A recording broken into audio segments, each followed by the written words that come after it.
Ẹ káàbọ̀ sórí ìkànnì yìí. Tó bá jẹ́ ìgbà àkọ́kọ́ tí ẹ ń bá mi pàdé rèé, ẹ bá mi like, ẹ comment, ẹ share, kẹ́ subscribe. Àwọn ohun tí ẹ máa wò lórí ìkànnì yìí, òun ni àwọn ohun tí ó ń lọ láwùjọ wa tó sì máa kọ́ wa lọ́gbọ́n. Ẹ máa bá mi ká lọ. Kóòtù òjíire bí ńlé lóko lódò lẹ́yìn òde níbikíbi tẹ́ bá ti láǹfààní láti máa wò mí láti máa gbọ́ mi ní dédé àkókò tá a wà yìí. Àkàndá ọ̀rọ̀ Awíkonko ló kọ mi.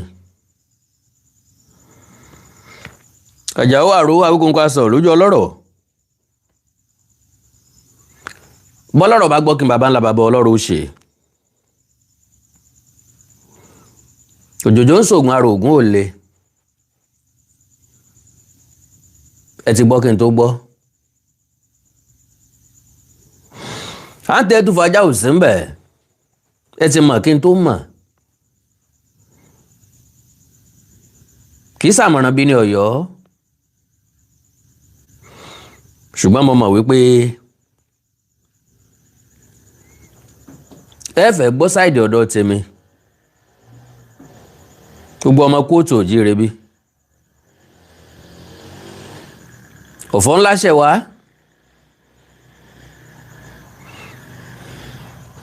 Kì í ṣe lágboolé àwọn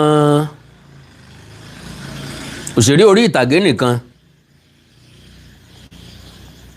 Káàkiri ilẹ̀ káàárọ̀ òjíire. Káàkiri orílẹ̀-èdè Nàìjíríà. Káàkiri ilẹ̀ aláwọ̀ dúdú Áfíríkà. Jákèjádò àgbáyé. Òun náà ni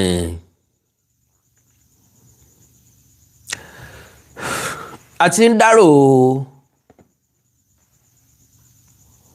ọ̀kan pàtàkì láàrin wa. Ògúnná gbòǹgbò tí dátọ́ lẹ́nu ògbín.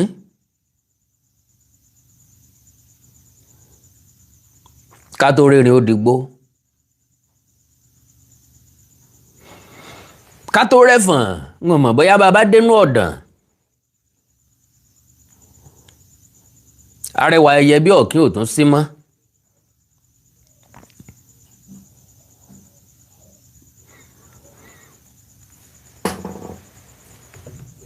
Alhaji Taiwo Hassan Ogogo ọmọ kú lódò lódò ọmọ kú lómilómi. Àgbà Òṣùgbó ti fọwọ́ okùn lélẹ̀. Alhaji Taiwo Hassan ti is the only one who has filẹ̀ bora bí aṣọ.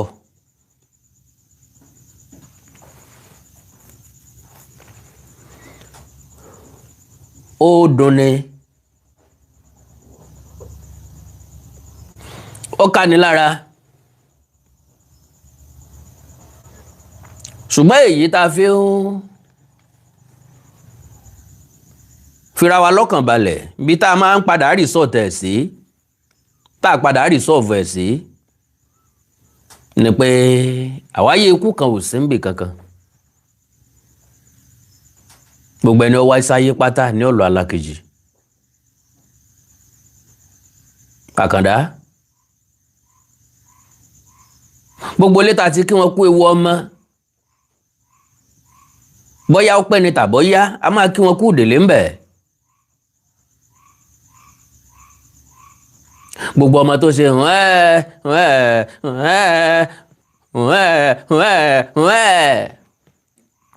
tá a gbé káàbọ̀. Ọmọ tuntun jòjòló àlejò ayé ní ó padà panu ọ̀hún mọ́.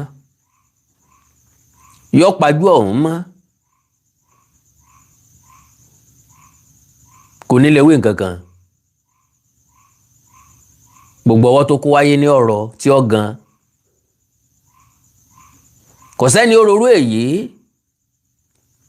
sí Alhaji Taiwo Hassan Ogogo lọ́dún 10 ọdún sí ìsìn. My lovely brothers and sisters. Iṣẹ́ ìwo ló ń ṣe lọ́wọ́ ọ̀hún?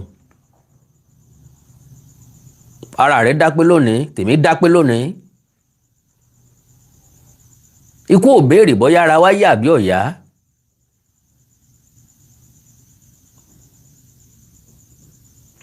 olórin kan kọ ikú bẹsẹ̀ àná bẹsẹ̀ gbàjẹ́ ti kú ikú apani béèyàn jẹ́ tàna àná gbọmọ. ó pé wa ká jẹ́sẹ̀ ikú ká má jẹ́ tàna.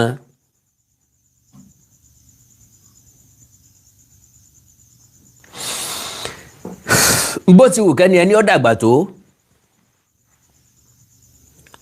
a kì í fẹ́ kí wọ́n lọ. Alhaji Taiwo Hassan Ogogo at the age of 66 years ọmọdé ààrẹ ògo sì ń tàn lọ́wọ́ kò ìwọ mi. àfi lónìí tíràwọ̀ ńlá já ògo náà wọ mi. kí ló ṣẹlẹ̀? kí ló gbẹ̀mí Ògògó? kí ni ṣe wá lórílẹ̀‐èdè Nàìjíríà?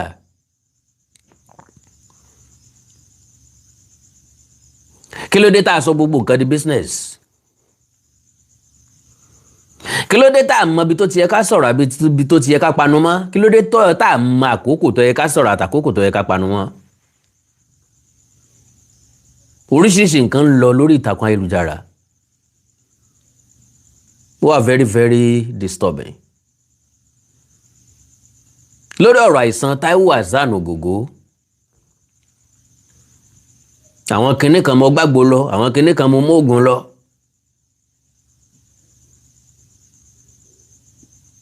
ọlọ́run ọba mi àṣekàn mọ́kù ọba táà tó dá lẹ́bi ọba táà tó pè pé ó wá jẹ́jọ́ torí pé kò sẹ́ni nìkan tó lágbára lórí ẹ̀mí ẹ̀ láàrin gbogbo wa. òkú ń sunkún òkú ni akásọ lérí ń sunkún ara wọn. we have no power no might láti prevent ikú láti protect ara wa. lágbájá ìbá tí kú ká lówó wà ní owó ń bẹ ńlẹ̀. ikú yarí ó lòun ò gbowó ni. alápàdúpẹ́ bí ọlọ́run ọba mi ò sí. bó bá dárọ̀ lánàá ìsìn mo máa sọ pé àkàndọ́rọ̀ àwíkóńkó ọmọ jẹ́ èèyàn mọ́ kò mọ̀ sí láyé mọ́. oh that man has gone ó dẹ̀ ṣètò lánàá o ní tí ó gba orí ìtàkùn ayélujára nìyẹn kò sí nǹkan tẹ́nìkan kó ṣe sí. Olúgbénga Adébóyè Àbẹ̀fẹ́ kú nǹkan kò ṣẹlẹ̀. bàbá àrà lọ máa yí ò gbọ́dọ̀ kú máa yí ò gbọ́dọ̀ lọ bàbá àrà lọ nǹkan kan ò tẹ̀tẹ̀ ò torí ẹ̀ kó hù. ìrètí lọ lúkúlúkú bàtà sí. Yomi Ògúnmọ́lá Fúnmi Martins ẹ̀rẹ́gbẹ́ fún wọn tán o wálé làwá mi ò wá mọ́ túbọ̀ sún o lè súnmọ́ o Yẹmí Ajíde ò lè jíde mọ́ láàrin ká ò lè rìn ká mọ́ ó kàn wúra kata ń sunkún lásán ọ̀rọ̀ dòde fún ni lára mi ò kàn rà rí o lára mi ò kàn rà rí àfìgbà tí lára dẹ̀ ń kàn rà aláwìyé ẹgbà ò lè jíde mọ́ gòkè bàbá lọ lágàn ò lékè gòkè kan ò wò sú. ń gbà Fúnmi Martins kú kò sẹ́ni ororú èyí sógògó àdúrà là ń ṣe lọ́jọ́ bíi mélòó kan sẹ́yìn ń làwọn àáfàá ńláńlá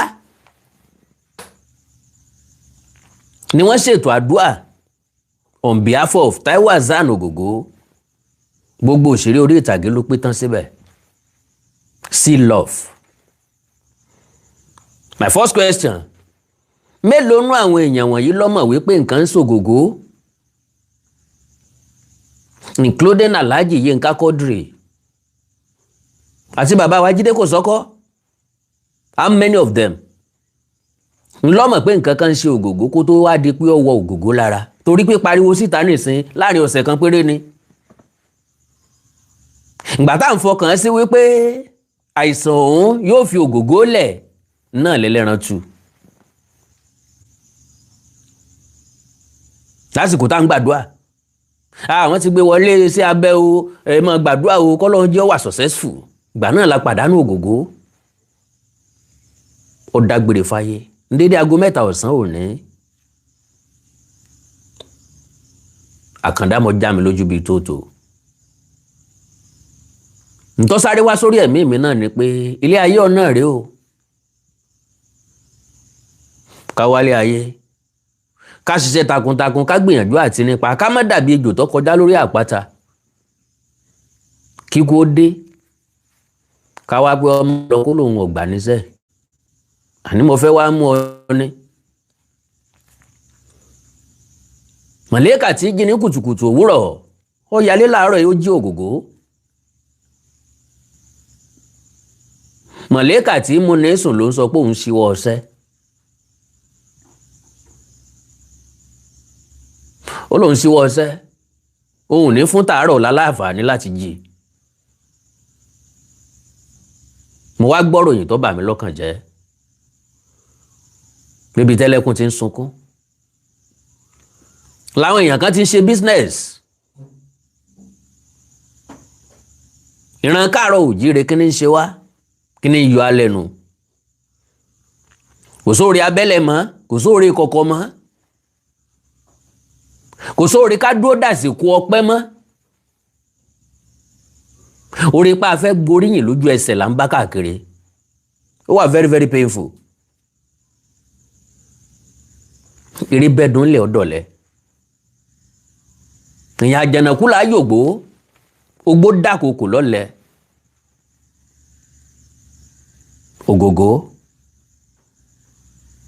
ògògó tick many bosses very good and kind man very cool man indeed.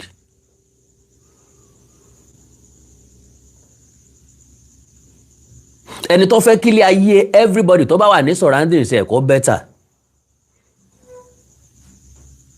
àgbà òṣèré kan ṣoṣo tí mo rí tí máa ń pìtì ẹ̀ tí ń bọ̀ lẹ́yìn ó múlẹ̀ ayé bẹ́ńtín kì í sọ̀rọ̀ púpọ̀ gbogbo ọ̀rọ̀ tí ó bá sọ nínú eré orí ìtàgé ni a very strong man abẹ̀sẹ́kù bí òjò arẹwà lọ́kùnrin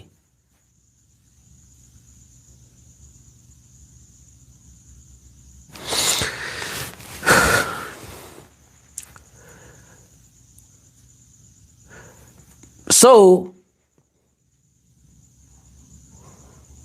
kí ló ṣẹ́kù láyé màá play fídíò kan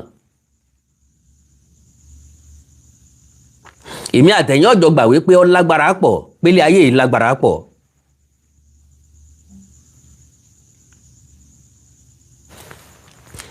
ókè o ọmọ Alhaji Taiwo Hassan padà síta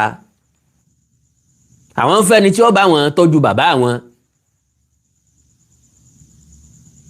torí pé àwọn dókítà kan ò fẹ́ tọ́jú ẹ̀ ẹ̀yin ọ̀jọ̀gbọ́n ẹ̀yin ìyá àti bàbá mi ti ń bẹ ń bímọ pé tí dókítà ò bá ti fẹ́ tọ́jú èèyàn mọ́ kò sátúnṣe mọ́ nìyẹn wọn ò fẹ́ kẹ́niyàn ó dákẹ́ sọ́dọ̀ wọn. because to the best of my understanding kò sẹ́ni tí ó gbé ògógó lọ sọ́dọ̀ quack doctor ọ̀dọ̀ àwọn professionals náà gbé lọ. tán bá ti wá reject ẹ̀ ó ti túmọ̀ sí pé onítọ̀ òun ò lè yé ṣùgbọ́n wọn ò fẹ́ sọ fún pé kò lè yé ntí yóò wà lọ́kàn wọn ni pé a mọ̀ sí Ọlọ́run o ṣùgbọ́n medically damages yìí ti kọjá bẹ́ẹ̀ ntí ó jẹ́ káwọn doctor gbogbo they will all love Igbo they will all love Ogogo gbogbo wọn ló máa sáré wọn máa forí gbárí ni pé Ogogo ni nǹkan ṣe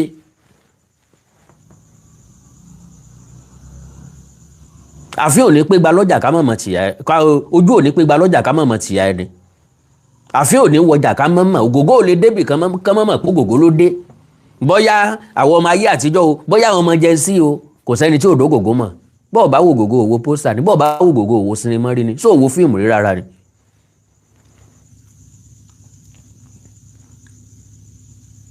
yàtọ̀ sí pé Ògògó ń ṣeré orí ìtàgé, akéwì ńlá ni, tálẹ́ǹtì ni. torí pé ọmọ Ògògó dẹ̀ wá sọ wípé àwọn ọ̀tọ̀rọ̀ owó o, ẹni tí ó mọ èèyàn kan tí ó mọ èèyàn kan tàbí ẹni tó mọ nǹkan kan tàbí tó mọ ẹni tó mọ nǹkan kan tí wọ́n sọ fún wọn tí wọ́n wà tọ́jú ẹ̀. more than 5,000 èèyàn ló jáde tán láwọn fẹ́ tọ́jú Ògògó. more than 5,000 live broadcast ni, is this live broadcast ni.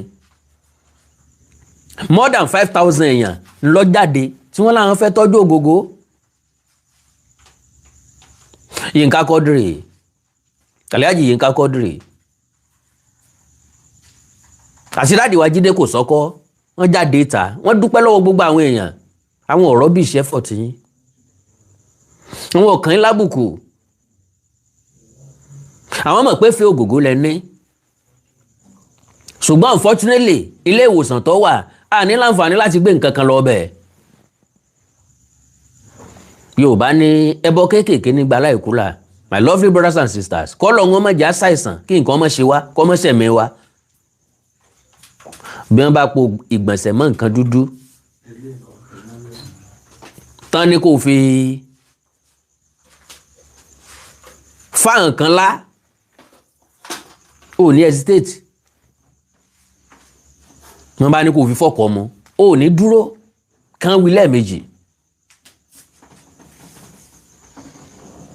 Ẹni ìjà òde bá ní pé rẹ̀ lọ́kùnrin, àwọn èèyàn dẹ̀ bẹ̀rẹ̀ sí yọjú lóòótọ́, wọ́n dẹ̀ bẹ̀rẹ̀ sí pa àwọn ọmọ. Bí wọ́n mú nǹkan kékeré wá wọ́n lè pè 500,000, bọ́n mélèé wá wọ́n lè pè 1.2 million, bọ́n mélèé wá wọ́n lè pè $3,000.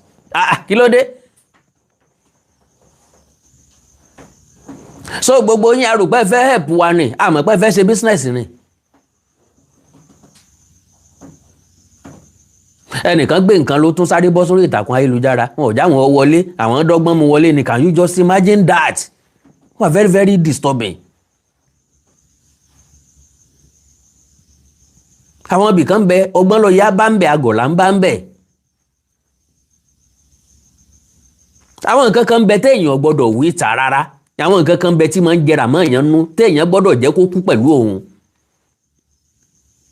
Wọ́n ní ẹ mọ̀ mú hospital, wọ́n ní ẹ mọ̀ mú nǹkan hospital. Àwọn family dẹ̀ wò pé àìṣe mọ̀ ó ṣeé ṣe kó jẹ́ pé nǹkan tí ó ràn wá lọ́wọ́ lélẹ̀ ọ̀dà náà ẹ̀dọ́gbọ́n gbé bàbí aṣọ mú wọlé. A ti ṣe bẹ́ẹ̀ rí. Ìgbà mi ò rí Káyọ̀dé Adébóyè, àbúrò olóògbé Gbénga Adébóyè, ọ̀rẹ́ mi ni. Kọ́lọ́run bá ń dẹlẹ̀ fèèyàn rẹ̀. Olúkáyọ̀dé ó jáde láyé lọ́dún 2005.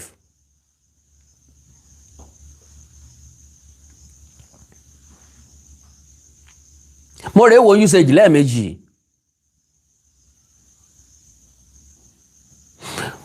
Usage dẹ̀ ní visiting time. Bó bá ti dàsìkò tí wọ́n ti tálejò ti wọlé tán wọ́n lè wá jáde. Káyọ̀dé will always call me. Màá bẹ̀rẹ̀ kúkúkú gbẹ̀yìn wíńdò wọ́ọ̀dù wọn lọ, màá wọlé síbẹ̀. Tàbá ti ráwọn dókítà àbí nọ́ọ̀sì tán fẹ́ wọlé, ń tún ṣe kúkúkú, ń tún gbẹ̀yìn wíńdò ló tún lọ gọ́ bẹ̀. Bọ́n dókítà bá dẹ̀ bá mi bẹ̀, ẹ wo mo fẹ́ sáré ránṣẹ́ ni. Because ọ̀pọ̀lọpọ̀ nǹkan táwọn dókítà kì í fi gbà wọ́n láàyè, tán ì fi gbà yàn láàyè. Ó wà professional láti protect iṣẹ́ wọn dẹni. Mo rántí lọ́dún náà lọ́hùn. Káyọ̀dé ò jẹun fọ́pọ̀lọpọ̀ ọjọ́ kí n tó débẹ̀. Aunty Sayo was there. Ẹni tí wọ́n bí Káyọ̀dé lé. Káyọ̀dé lé bí ń pa òun.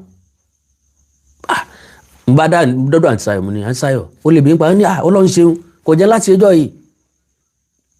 Béèrè lọ́wọ́ rẹ̀ pé kí ni ó jẹ. Káyọ̀dé lòun ó jẹ jollof rice. Ó kọ́kọ́ lòun ó jẹ yán. Wọ́n bá ní kí n lọ kàǹtí wọn kí n lọ bá ara yán. òkè pápátá dẹ̀ ni wọ́ọ̀dù àwọn tó ní tán ló ní àìsàn kíndìnrín wà ń gbà náà. mo dé kàntín ọwọ́ ọ̀sán ni wọ́n ní kò síyán mọ́ kí ló wà wọ́n ní jollof rice. n bá pe Káyọ̀dé lórí aago ó ní kí n bóun ra ẹran ńkọ́ wọn ní ọ̀sẹ̀ràn kí n bóun ra mọ́ínmọ́ín sí. mo gbé mọ́ínmọ́ín dé, Káyọ̀dé ń jẹ mọ́ínmọ́ín àti jollof rice. dókítà kan wá ń kọjá, Mr. Adébóyè so jollof rice lẹ́ ń jẹ́. ẹ rí tán bá ṣe tẹ́sì láàárọ̀ látàn bá ti rí nǹkan kan ẹ máa rí nǹkan ẹ máa rí mọ̀ pẹ́yìn ilẹ̀ cause problem fúnra yín. ẹskísà ẹ wá ṣé kò gbọ́dọ̀ jẹ rice, ṣé ìwọ ni láti jẹ rice? wọ́n ní ò gbọ́dọ̀ jẹ rice. báwọn ṣe tẹ́sì fún páwọn ò rí nǹkan kan, wọ́n ti ṣe 16 different tests tá à ń bẹ́lẹ̀ yìí ń pò lọ́wọ́. wọ́n dẹ̀ fẹ́ ṣe test fún láàárọ̀ ọjọ́ kejì. wọ́n wá ní ẹ̀tọ́ ẹ̀ ò jẹ nǹkan kan tó láta tàbí tó lépo. pé ẹ̀kọ́ látàrí pọ́n fẹ́ ṣe test fún ògì lásán ló gbọ́dọ̀ máa mu. bí ó bá wá fi mọ́ínmọ́ín mu kì í ṣe pé kó jẹ odidi mọ́ínmọ́ín kan, kọ́kàn jẹ́ bíi síbí 3 síbí 4 kéékèèké kò fi tàtàlá kọ́ tán. so àwọn dókítà tí wọ́n sọ pé ẹ má wọlé ẹ má fọn lélẹ̀ lò ẹ má jẹ́ kí wọ́n lò tọ̀hún, wọ́n mọ nǹkan tí wọ́n ń sọ. náà ẹ má jẹ́ kí n gbà kókó yín, ẹ já gbọ́rọ̀ lẹ́nu ọmọ Ògògó fúnra lára ẹ̀. yà kó tó di pé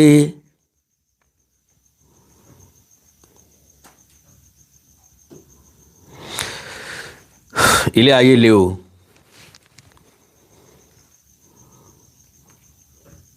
all right,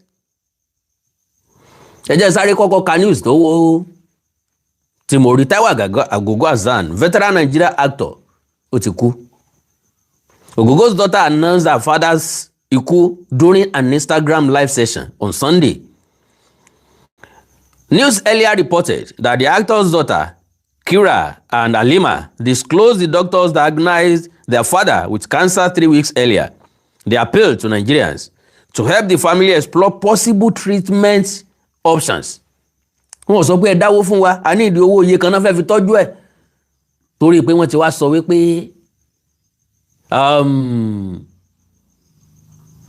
kí ló lóṣèlú yìí nípínlẹ̀ Ògùn yìí, màá rántí pé wọ́n máa take care ẹ̀ torí pé ọmọ Ìlaro ni wọ́n, ọmọ Ìlaro náà dẹ̀ l'Ògògó. So now pé wọ́n ní ìdí owó, àwọn èèyàn ti wá wò ó pé owó ńlá kan bẹ lọ́wọ́ wọn, káwọn kàn sáré sáàbù wọn jẹ, káwọn sáré gán wọn jẹ, káwọn sáré extort wọn with any little things. They started calling bí ẹni Yayi, God bless you, torí pé Yayi ń fẹ́ tọ́jú ẹ̀ náà wá fẹ́ sọ family wọn dìjẹ́. àwọn ẹni àìjírí èèyàn táì jí kò tí wọ́n rí gbogbo nǹkan gẹ́gẹ́ bí business, tínú wọn máa ń dùn sí ṣubú ọmọ làkejì. ẹ ṣe já rescue ọ̀nà kó wá dìgbà tá rẹ̀ bá yá káyẹ̀sẹ̀ máa sọ̀rọ̀ jáde. So Kira announced her father's death during an Instagram live session on Sunday. His colleague, Saidi Balogun, also confirmed the death in an Instagram post. Kira, who was visibly distressed and crying during the live session, said she wanted to return home after learning of her father's death. She said, and I quote, "Help me call my sister, my family, my daddy, Chiku. I want to go home. I can't believe this. I want to go and see my daddy before he gets buried." Painful. Balogun described Ogogo's death as painful and prayed that Almighty Allah will guide the actor to paradise. Inna lillahi wa inna ilayhi raji'un. You can rest now, my brother, Taiwo Hassan Ogogo. May Almighty Allah guide you through Al-Jannah. This is truly painful. Fáwọn àgbàlagbà, fáwọn èèyàn, fáwọn ọ̀jọ̀gbọ́n tí wọ́n bá sọ wípé thank God, thank God you can rest now, wọ́n máa tó túmọ̀ sí. My lovely brothers and sisters, ẹ̀yin dádì àti mọ́mì mi, ọ̀pọ̀lọpọ̀ èèyàn máa ń ṣàìsàn tó jẹ́ pé ìnira tí wọ́n ń rí ẹ tọrọ kú fún wọn, ẹ jẹ́ kí n sáré sọ story kan. According to Káyọ̀dé Adébóyè, a very good brother to me, tí n ò nírú ọ̀rẹ́ bẹ́ẹ̀ mọ́ láti jọ tí Káyọ̀dé ti kú, and láti ìgbà náà ni mi ò dẹ̀ ti lọ́rẹ̀ẹ́ mọ́. So a fẹ́ ṣe remembrance Olúgbénga Adébóyè lọ́dún náà lọ́hùn. Káyọ̀dé wá ní ó sì wù mí kí n gbé flower lọ sórí bẹ́ẹ̀rì wọn o. Mo á ní best idea ni kó jẹ́ ká lọ. Ó wá ní kí n má sọ̀rọ̀ lọ bí ó níyàwó wọn lè má jẹ́ kóun ó ṣe é, àmọ́ kàn kó ń bẹ̀. Ìgbà tá a wá ń play orin Yínká Ayéfẹ́lẹ́, ó wá ní pé Yínká Ayéfẹ́lẹ́ nì pé nígbà tí ìnira pọ̀ fún dókítà Yínká Ayéfẹ́lẹ́ tọ́lọ́hun ní jẹ́ kí ìnira ó dé bá mọ́ láéláé. Mo sọ fún Gbénga Adébóyè pé bọ́dá ẹ bá ń sọ fáwọn dókítà ìkan fò lábẹ́rẹ́ ikú, ìnira ìpọ̀. Dr. Yínká Ayéfẹ́lẹ́ can testify to that. Béèyàn bá rí ìnira, everybody mọ̀ tó ṣe Yínká Ayéfẹ́lẹ́ ńgbà náà. Kọ́lọ́ májì ó tún rí èbù ẹ̀yìn mọ́ láéláé. N ta sọ débẹ̀ ni pé ká ní wọ́n ti wá jẹ́ kí wọ́n fún lábẹ́rẹ́ nígbà náà, bó ṣe wá jẹ́ èèyàn lónìí ìbò ní ìbáṣerí mú ní lásìkò ìṣòro nu. Ó wá jẹ́ kó yé mi pé ńgbà tára Gbénga Adébóyè ọ̀yá, wọ́n ní wọ́n fún un ní májèlé jẹ ni, wọ́n ní wọ́n fún un ní májèlé jẹ ni, àwọn àbúrò ẹ̀ lórí, and that is what he told me. Kì í sọ̀rọ̀ pé distance tàbí ẹnìkẹta. Wọ́n change fún Olúgbénga Adébóyè, wọ́n dẹ̀ ní kò tí ì gbọ́dọ̀ jẹun until after 30 days. Ó ní tó bá wà lẹ́gbẹ̀ẹ́ gbọ̀dá Gbénga, ó ní tó bá ń rí ìrora tí ń jẹ kò gbọ́dọ̀ jẹun, kò gbọ́dọ̀ mumi. Tí bá ń pariwo pé ẹ fún mi lómi, ẹ fún mi lómi, ó láàánú rẹ̀ ọmọ sí ọ, ó ní wọ́n tó bá sì fún lómi ajẹ́pọ̀ fẹ́ pa nìyẹn. Mo wá ní kí ni bọ̀dá Gbénga ń jẹ, kí ni mu fún 30 days, ó lóyin ni. Òun ló máa wá oyin ògidì lọ sí sẹ́yìn. Kì í dẹ̀ ṣe pé àwọn ọ̀rọ̀ fún un lẹ́nu tí ó mú bí omi o, àwọn ọ̀tọ̀ lọ lórí ahọ́n kórè nǹkan pọ́n lásán ni. Mo ń try láti jẹ́ kẹ́ mọ̀ ìdẹ̀ra táwọn èèyàn ń go through tí nǹkan bá ń ṣe wọ́n. Má fi kú yọ̀ọ̀yàn, má fàìsàn yọ̀ọ̀yàn, ẹni tí ó kú kò sẹ́ni tó tí ì márùn tí ó pa. Ńgbé balẹ̀ ilé gbòógì lónìí, tẹ wá ń gbowó gọbọ ilé lórí $3,000, $2,000, $1,000 for what? Mélòó rú ẹ̀ wá ní kára o. Ọlọ́run wá sọ pé òun ò fẹ́ gbogbo wàhálà yín. Ọlọ́run sọ pé òun ò fẹ́, ó lóun ò fẹ́ fake life yín, fake product yín. Wọn ò fẹ́ gbèsè ayé ìkàtẹ́ ẹni. Tẹ́ fẹ́ sọ ẹni ẹlẹ́ni dìjẹ́, tẹ́ fẹ́ sọ family di ìjẹ́. Ó lóun lòun ní, ó sì pe nǹkan ìsọdọ̀. Bójú ní nǹkan ọmọdé tí kún pín ní sín, bó dàgbà yọ padà kú náà ni.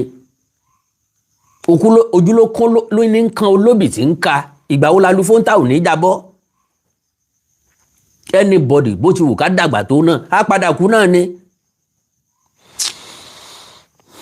Àwọn èèyàn dá pápákọ̀ jẹ́ ká gbọ́rọ̀ lẹ́nu ọmọ Alhaji Taiwo Hassan Ogogo.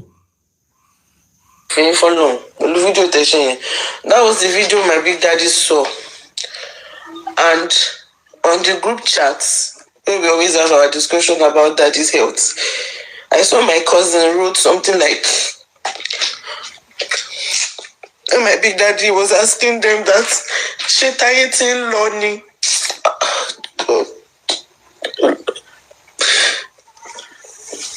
My big daddy and my daddy, we the children, we don't even know who they love more.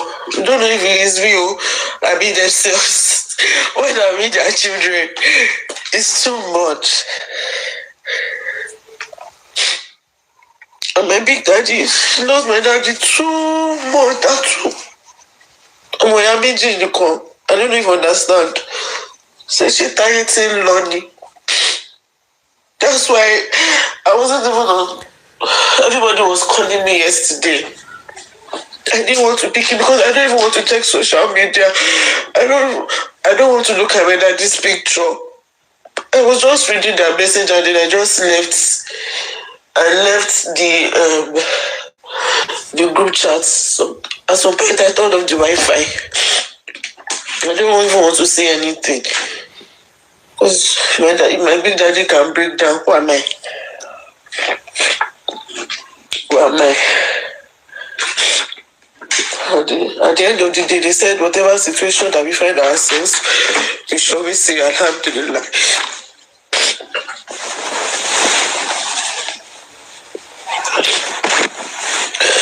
I do not deserve this kind of thing.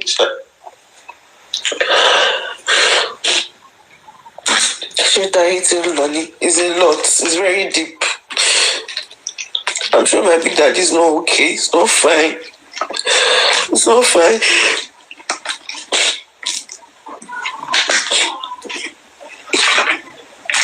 I don't know.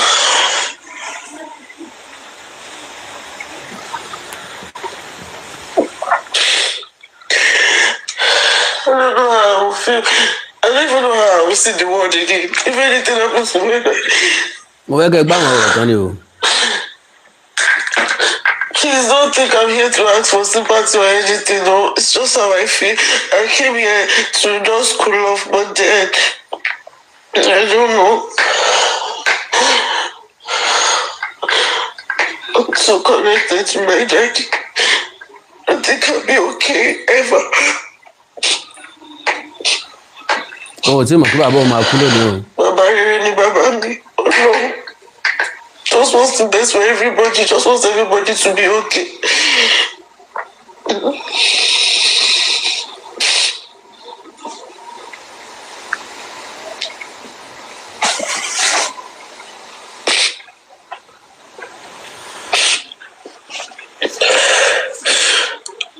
Some people are saying, some people are even trying to make money off us with this whole situation. Eberolo now.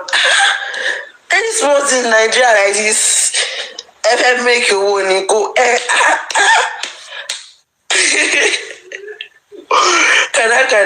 dear, Ebo, dear, Eberolo. I don't millionaires because you say we don't do money. You only quick Agbaye. This will come and bring solution. You can look on 1.5. Can you call 800K? 800,000. Can you call 5 million? Can you call $11,000? $11,000. Irú oògùn wo ló ń tọ̀ mú bọ̀? Àwọn tó wá fẹ́ ṣiṣẹ́ abẹ́ńkọ́ ìlú làwọn ó gbà. Kẹ́ ẹ wo bí ilé ayé ṣe cruel. Can you call $15,000? Yeah, ẹjọ́ kí ló dé? Díẹ̀ $3,000.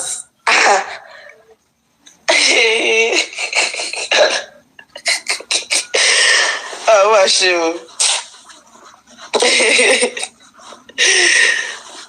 Ó ga o.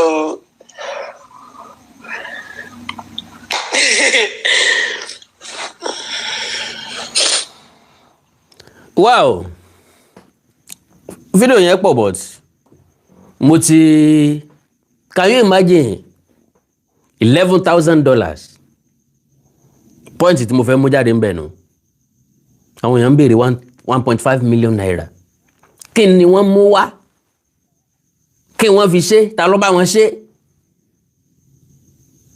láì gbódìdí èèyàn nú ẹ̀ $11,000 $5,000 1.5 million naira ilé tó kéré jù tó sọ ní 800,000 naira wọ́n sáré rí gẹ́gẹ́ bí avenue láti jẹun oríṣiríṣi àwọn èèyàn ló pè mí lọ send voice note àwọn ò béèrè owó káwọn kọ́kọ́ tọ́jú ẹ̀ náà I was like me is a family ẹ̀ and I have no connection to him. I told them blatantly, I have no connection whatsoever to him. Every time I was a family ẹ̀ kẹ́ lọ dánra wò ń bẹ̀. Òye tó yé mi ni wípé pásítọ̀ ó kú, àfáà ó kú. Àwọn àfáà tí wọ́n ṣètò àdúrà kalẹ̀ kò sẹ́ni tí ó jù sáyé nù wọn. Àjò ara wa là ń ṣe. Ọlọ́run ọba mi wá lóhùn ọ̀gbà àjò.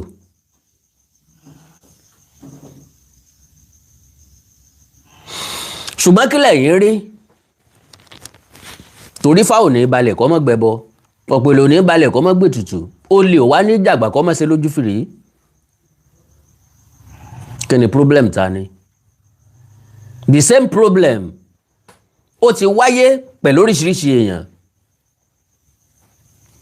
lọ́dún 2005 ńgbà tára Olúkáyọ̀dé Adébóyè Ọ̀yá mo pè kan nínú àwọn àǹtí ẹ̀ because dúdú heritage ti dára alẹ̀ lónìí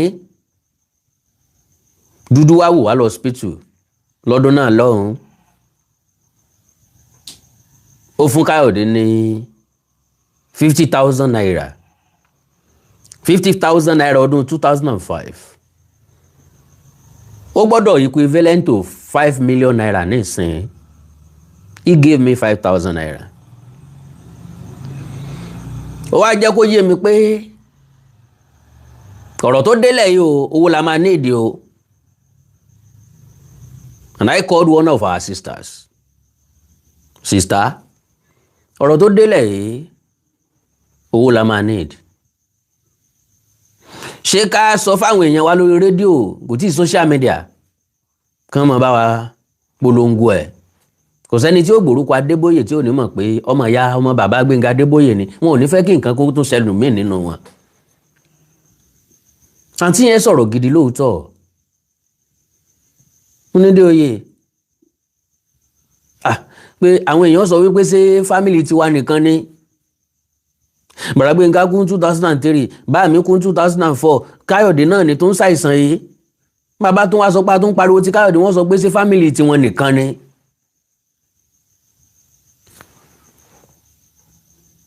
Wọn ò gbọ́dọ̀ gbégbèsè kankan lẹ́yìn mọ̀lẹ́bí ẹ̀.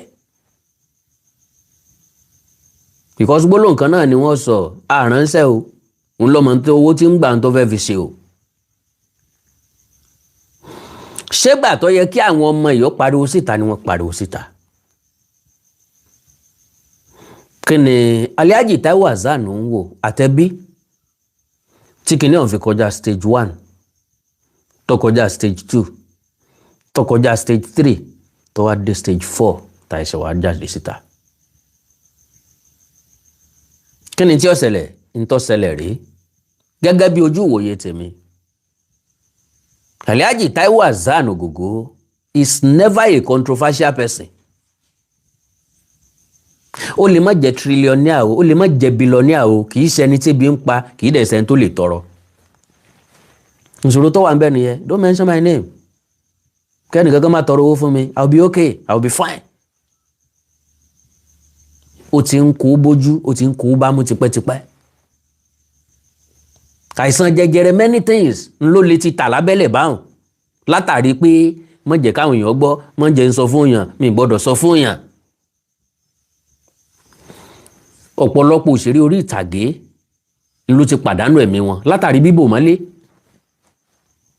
Ńgbà tí wọ́n bá ìpariwo wọn síta, èkúrò ti tẹ̀yìn ní fàǹfà, aṣọ ò ní bọ́mọ yẹn mọ́.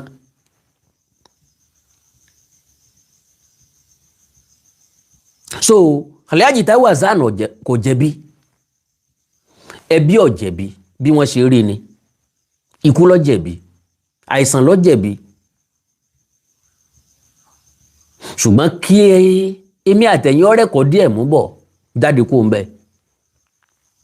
My own belief in this life ò ní wípé ẹni tí ìfà ò tọ́ sí ní pé ní àrámù o. Wọ́n sọ pé wọ́n tọrọ owó fún mi ni, wọ́n sọ pé mo tọrọ owó ni, ẹ tọrọ ẹ̀, ẹ jẹ́ kí wọ́n tọrọ ẹ̀ ńgbà tí mo bá lè live tẹ́mi yẹn ò bá tí ì bọ́ kí n jẹ́ kí wọ́n kọ́kọ́ ṣáájú mi ná. Ibi tí ọ̀kánjú ẹni bá so sí láti kà o. Torí oore la ṣe ṣìrègùn. Àwa kan ń bẹ tá a máa ń di kéèyàn ó ṣìrègùn lé wa lórí. Inú oore ni ìrègùn wà. Bó oore bá fẹ́ wọgbó ńlá fìrègùn fà á padà.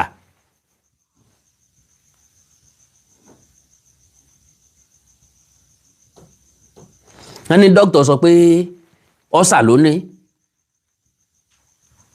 Bóyá níbẹ̀rẹ̀ nìyẹn.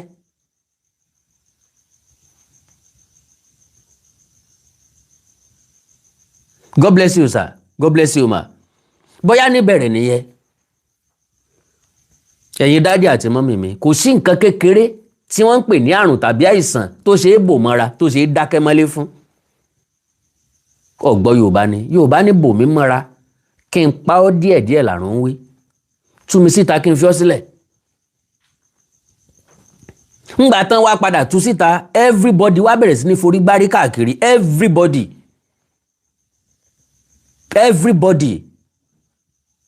ni wọ́n ń sáré Ògògó ọ̀gbọ́dọ̀ kú. Lẹ́yìn àwọn ọmọ Ògògó, Alhaji Yinka Quadri ni ó mọ̀ pé nǹkan ṣẹlẹ̀, kì í ṣàwa tá wà lórí social media, orí ń fọ́ mi mo ṣe wà yìí.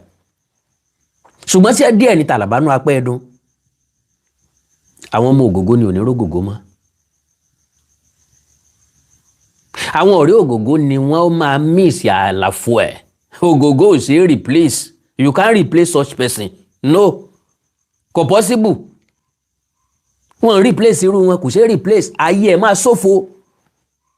Láìsí mi ọ̀rẹ́ mi ọjẹ́, láìsí mi ọ̀rẹ́ mi mú, ọ̀ ń bẹ láyé ni wèrè ní wíbẹ̀, irọ́ o. Àwọn ọ̀rẹ́ kan ń bẹ tó yẹ pé bí wọn bá sí láyé èèyàn ní débi tí ń lọ.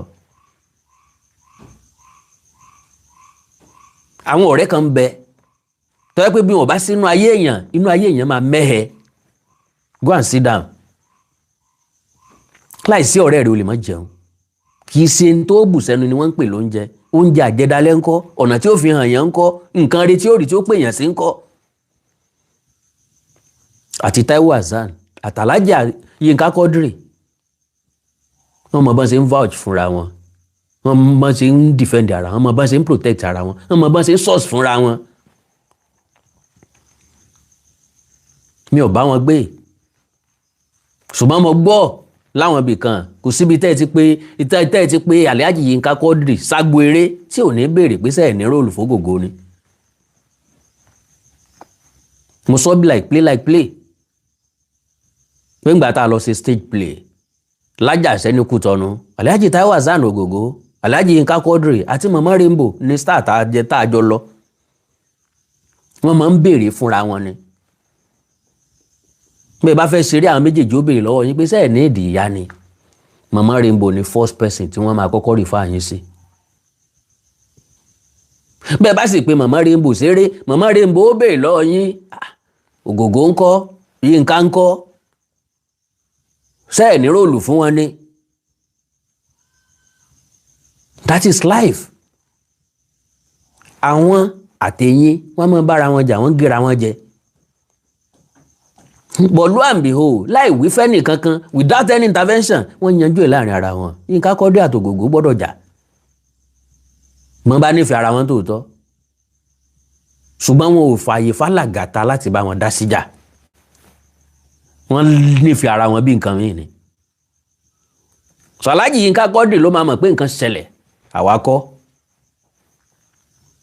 Àwọ̀ kẹ́dùn, àfẹ́ tó bá kàn fẹ́ pretend, àbí ó bá kàn fẹ́ kàrámọ̀, àbí ó bá kàn fẹ́ package.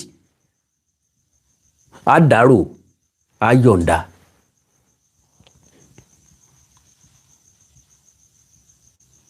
Ẹ̀gbọ́n mi kú ní last year, tó jẹ́ ẹ̀gbọ́n mi gangan. Mo rí ìyàwó wọn ní ká bá wọn dúpẹ́ pọ̀ lọ sinmi. Ẹ̀gbọ́n mi gan the same blood. Àìsàn rẹ̀ le débi pé ó ń bọ̀ láti Amẹ́ríkà, ó ń mú dókítà bọ̀. Kéèyàn sanwó plane dókítà bọ̀ láti Amẹ́ríkà. Ó ní mo fi mọ̀ wípé tó bá yẹ kó o lo oògùn ní 1200, o gbọ́dọ̀ lò ní 1201. Àìsàn tí wọ́n ní mo fi mọ̀ bẹ́ẹ̀.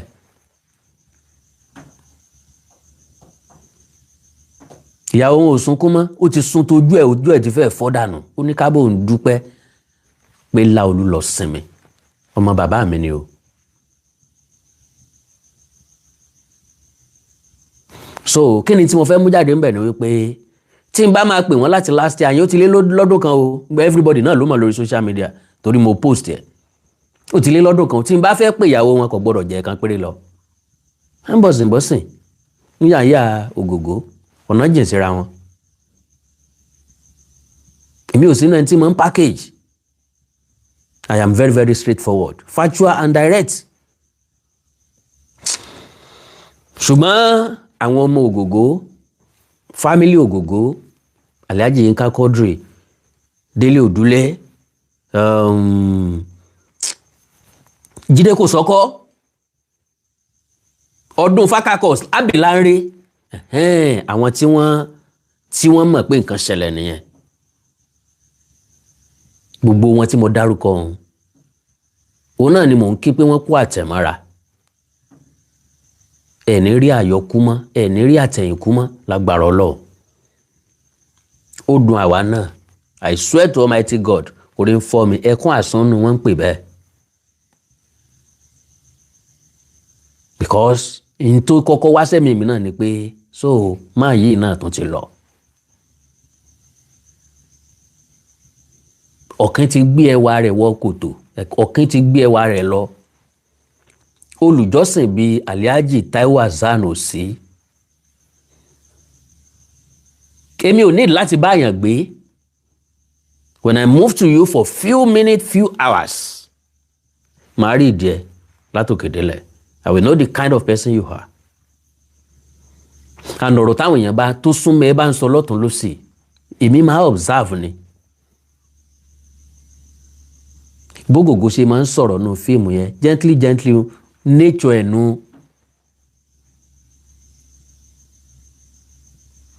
so kọ́lọ̀ ń bá wa dẹlẹ̀ fèèyàn rẹ̀ kọ́lọ̀ mí ìpẹ́ burúkú kò lójú ẹ̀ ọ̀pọ̀lọpọ̀ èèyàn ti kú ńlẹ̀ yìí tó fẹ́ẹ́ dàbí ẹni pé ká bá kú bá mi kú mi ò sunkún Olúgbénga Adébóyè Àbẹ̀fẹ́ kú ọjọ́ 3 mo lò gbogbo òrìn àjò pé wọn ó sìnkú ẹ̀ wọn ó gbókú àjọ rìn ni àwa àti ìbò lájọ sí candle night ní rédíò Lagos ìbò fẹ́ forí kó candle èèbò òyìnbó ọjọ́ máa fi orí jóná pẹ̀lú candle àjọ débi wọn tẹ̀ Gbénga Adébóyè sí ni àjọ sìnkú ẹ̀ ni Ògògó kì í ṣe ẹranko kékeré nínú igbó kì í ṣẹja bíntín lálẹ́ odò ẹja ńlá lọ lómi àjànàkú lọ níjù irin ṣubú kò lè dìde gbọ́ Ọlọ́run nínú àánú ẹ̀ bá wa dáwọ́ ibi dúró àbẹ́ ẹ̀rọ Ọlọ́run alápàdúpẹ́ ká ní Ògògó mu ọtí lọ́tí ẹ̀ ló ti pọ̀ jù ká ní mu sìgá wọ́n ní kò lè mọ̀ ní kánsà sìgá ní ó ti pọ̀ jù fi kánrankán ní but can you now see God ṣe ẹ̀rọ Ọlọ́run bí kò mú gbórí kò mú sìgárí kì í mutí Ògògó ò sì fẹ́ràn obìnrin bó bá jẹ́ mi ni mo rẹwà bí Ògògó ń dò pẹ́tẹ́ reality ni so like I said gbogbo ẹ̀yin ọmọ Ògògó Ọlọ́run nìkan fúnra lára ẹ̀ ló lè tún yín nínú and I love something about your life you are all olùjọ́sìn Ògògó wálé ayé ráyé wá o ó wá rọmọ bí ó sì tún rọmọ tọ́ arápẹ̀rẹ̀ láàrin àwọn ọmọ rẹ̀ yá orí wọn tọ́ ogun ńlá tí òbí lè fílẹ̀ náà nù kọ́wọ́ ẹ̀yìn wò kó rí pé àwọn ọmọ tó ń fílẹ̀ ìlànà tó ń tọ̀ ni wọ́n tọ́ kọ́ pọ́n dandan kan sí orí ìtàgé they are all doing well ńlànà tiwọn but they are all cool as their father wọ́n wà very very intelligent ayọ̀ every òbí nìyẹn so my lovely sisters àánú Olódùmarè ò ní fi sílẹ̀ Ọlọ́run ó dúró tì yín ọ̀dọ̀ Ọlọ́run láti wá olùjọ́sìn ní ọ̀dọ̀ rẹ̀ lápadà sí ọgbọ́n òkan ìmọ̀ ọ̀kan ìjọ tí mo máa jáde láyé náà mo máa jáde láyé bóyá àwọn dàgbà bóyá àwọn ní dàgbà I don't know kò sẹ́ni tí ò wù kó wọ́n pẹ́ láyé ọmọ tán bí tó kúnjọ́ kejì ńkọ́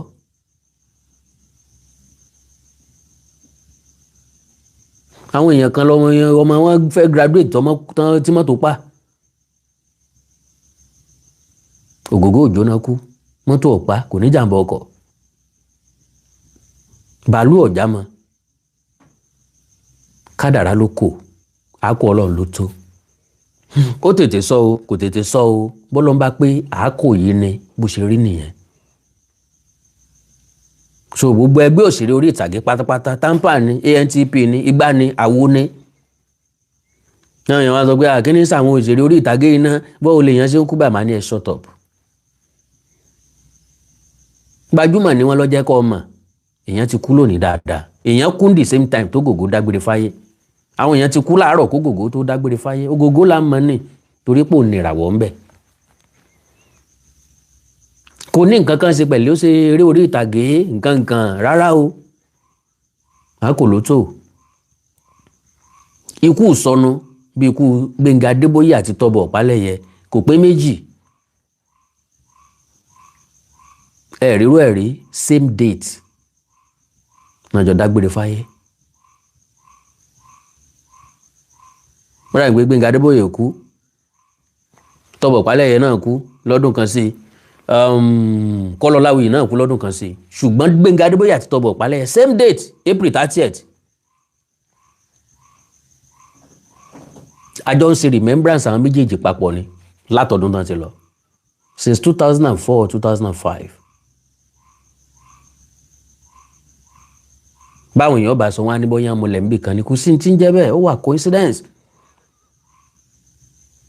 ọjọ́ tí kú ọ̀pá wa ẹnìkan kan mọ̀ ibi tí ọ̀pá wa sí òye èèyàn irú ikú tí ọ̀pá wa òye èèyàn ẹni tí kú kàn kò sẹ́ni tó lè sọ ṣùgbọ́n ilé ìtọ́ sátẹ̀ gbogbo ẹni tó wá sáyé ní ọ̀lọ́ alákejì àánú Olódùmarè ní fi gbogbo wa lẹ̀ o àní fọjọ́ ọlọ́jọ́ lọ o gbogbo ẹbí Ògògó gbogbo ẹ̀yin alájọṣiṣẹ́pọ̀ gbogbo ẹ̀yin ọ̀rẹ́ gbogbo ẹ̀yin ọmọ lágbára Ọlọ́run ó tù yín nínú Ọlọ́run ní sekú ẹ̀ ló ń fà gbogbo bí tó ga gbogbo nǹkan rere tó yẹ kẹ́ ẹ ṣe ńgbà tí bàbá yín wà láyé Ọlọ́run nítorí pé kò sí ń bẹ̀ kó wá fa owó rẹ̀ yín sẹ́yìn lágbára Ọlọ́run.